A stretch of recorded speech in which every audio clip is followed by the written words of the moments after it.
మీ business ఏదైనా మీ ఊర్లో promotion చేయాలంటే అది సుమన్ టీవీతోనే సాధ్యం. ఇప్పుడే సంప్రదించండి.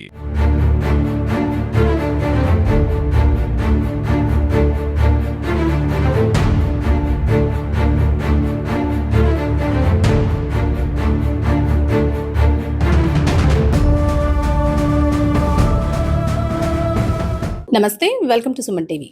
వైరస్ అనగానే కోవిడ్ లాంటి భయంకరమైన సిచ్యువేషన్స్ కళ్ళ ముందు కనిపిస్తూ ఉంటాయి. అయితే సీజనల్గా వచ్చే వైరస్లు చాలానే ఉంటాయి. కొత్తగా మరో వైరస్ కలకలం రేపుతోంది, స్క్రబ్ టైఫన్. అయితే కాకినాడలో కూడా దీనికి సంబంధించి కేసులు నమోదయ్యంటూ కూడా చెబుతున్నారు. ప్రస్తుతం మనతో పాటు డిఎంహెచ్ఓ నాయక్ గారు ఉన్నారు. సార్ నమస్తే అండి. వైరస్ అనగానే ఒక రకమైన కలకలం సృష్టిస్తూ ఉంటుంది. అది ఏ రకమైందా, ఎంత ప్రమాదకరమైంది అనేది పక్కన పెడితే వైరస్ అనగానే చాలా భయపడుతూ ఉంటాం. ఎందుకంటే అలాంటి సిచ్యువేషన్స్ మనం ఇంతకు ముందు ఫేస్ చేసాం కాబట్టి. సో ఇప్పుడు ఈ కొత్త వైరస్ కి సంబంధించిన అప్డేట్స్ ఏంటి సార్? ఇది ఎంత ప్రమాదకరం? గుడ్ మార్నింగ్ అమ్మా. ఇది వైరస్ కాదు, బేసిక్గా ఇది ఒక బ్యాక్టీరియల్ డిసీజు. ఇదేంటంటే మనము జాగ్రత్తగా ఉన్నట్లయితే దీంతో పెద్ద ప్రమాదం లేదు. మనకి ఈ స్క్రబ్ టైఫస్ అంటారు దీన్ని. ఇది ఒక బ్యాక్టీరియల్ డిసీజు. ఇది సుసుగాముసి ఒరేషియా అనే ఒక బ్యాక్టీరియా వల్ల వస్తుందన్నమాట.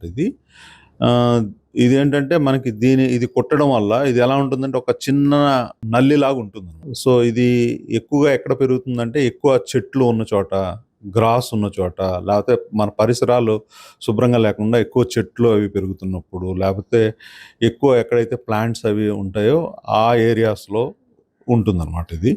సో ఇది మనము బయటకు వెళ్ళినప్పుడు కానీ, లేకపోతే అవి ఎగురుకుంటా మన ఇంట్లోకి వచ్చి కానీ, మన నివాస ప్రాంతాల్లోకి వచ్చినప్పుడు కానీ ఇవి కుట్టడం వల్ల మనకి వస్తుంది అనమాట.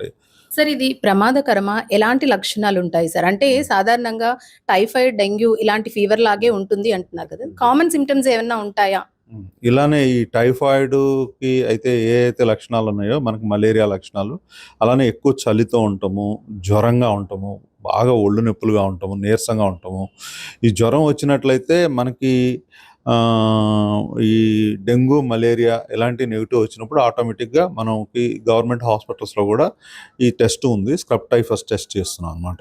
ఇవి ఇలాగ చేసినవి 235 మందికి చేస్తే ఈ నెలలో 42 దాకా పాజిటివ్ వచ్చినాయి. వాళ్ళందరికీ కూడా వైద్యం చేయడం జరిగింది. వాళ్ళందరూ కూడా సేఫ్గా డిశ్చార్జ్ చేయడం కూడా జరిగింది. దీనికి మనకి ఈ సస్పెక్టెడ్ కేసులు ఏమైనా ఉన్నా కూడా మనం ఇమీడియట్గా ట్రీట్మెంట్ స్టార్ట్ చేయమని చెప్పేసి పెరిఫెరీలో ఉన్న మన పిహెచ్సి డాక్టర్స్కి అందరికీ కూడా ఇంటిమేషన్ ఇవ్వడం జరిగింది. మనం డాక్సిసైక్లిన్ అనేది వాడతాం ఎక్కువగా దీంట్లో, ఎజిత్రోమైసిన్. ఈ రొటీన్గా వాడే మెడిసిన్స్ ఇవి. సో ఈ మెడిసిన్స్ ఇచ్చినట్లయితే ఏదైనా సస్పెక్టెడ్ కేసెస్ టెస్ట్ చేయడం లేట్ అవుతుంది జీజీహెచ్కి వచ్చి అనుకుంటే ఈ మందులు వాడినట్లయితే వాళ్ళకి ఎటువంటి ఇబ్బంది ఉండదు. సార్ వైద్యం కనుక ఆలస్యం అయితే కోమాలకు వెళతారు అని చెబుతూ ఉన్నారు. ఇది కరెక్టేనా సార్? అంటే సరైన వైద్యం తీసుకోకపోతే ఇటువంటి జరిగే అవకాశం? అవును, ఏదన్నా జ్వరము, ఇంత ఒళ్ళు నొప్పులు, బాడీలో ఇన్ఫెక్షను, బ్యాక్టీరియల్ ఇన్ఫెక్షన్ ఉన్నప్పుడు డెఫినెట్గా మనము సరైన డాక్టర్కి చూపించుకొని వైద్యం చేయించుకోవాలి తప్పగా. అలా చేయించకుండా నెగ్లెక్ట్ చేసినట్లయితే డెఫినెట్గా ఇది మనకి న్యూమోనియా వచ్చి, అలానే కిడ్నీ ఫెయిల్యూర్ అవడం, ఇలాంటి వాటితో బాధపడాల్సిన అవసరం వస్తుంది. సార్ జ్వరానికి ఉండే లక్షణాలే ఉంటాయా, లేదంటే సపరేట్గా దీనికి ఏమైనా లక్షణాలు కనిపిస్తాయా? ఇది జ్వరం లాగానే ఉంటుందమ్మా. ఇది జ్వరము, ఒళ్ళు నొప్పులు, బాగా నీరసంగా ఉండటం, బాడీ పెయిన్స్ వీటితో వస్తుంది అనమాట. ఎక్కడైనా మనకి కుట్టిన చోట, ఈ స్క్రబ్ టైఫస్ కుట్టిన చోట మనకి చిన్నటి దద్దులాగా ఏర్పడుతుంది, నల్లగా ఉంటుంది. స్క్రబ్ టైఫస్ కి సంబంధించి ఇప్పటికే 42 పాజిటివ్ కేసులు నమోదయ్యాయంటూ కూడా చెబుతూ ఉన్నారు. అయితే సరైన జాగ్రత్తలు తీసుకొని సరైన సమయంలో వైద్యం చేయించుకుంటే కనుక ఎటువంటి ప్రాబ్లం ఉండదంటూ కూడా చెబుతూ ఉన్నారు. ముఖ్యంగా మన కంటికి కనిపించినంత చిన్నటి దోమల లాంటివి కుట్టినప్పుడు ఇటువంటి వ్యాధి వస్తుందంటూ కూడా చెబుతున్నారు. అయితే ఇది పెద్ద ప్రమాదకరం కాదు, కానీ సరైన టైంలో దీన్ని గుర్తించడమే మంచిదంటూ కూడా డాక్టర్లు చెబుతున్నారు. కెమెరా పర్సన్ శ్రీధర్తో అనుశ్రీ, సుమన్ టీవీ, కాకినాడ.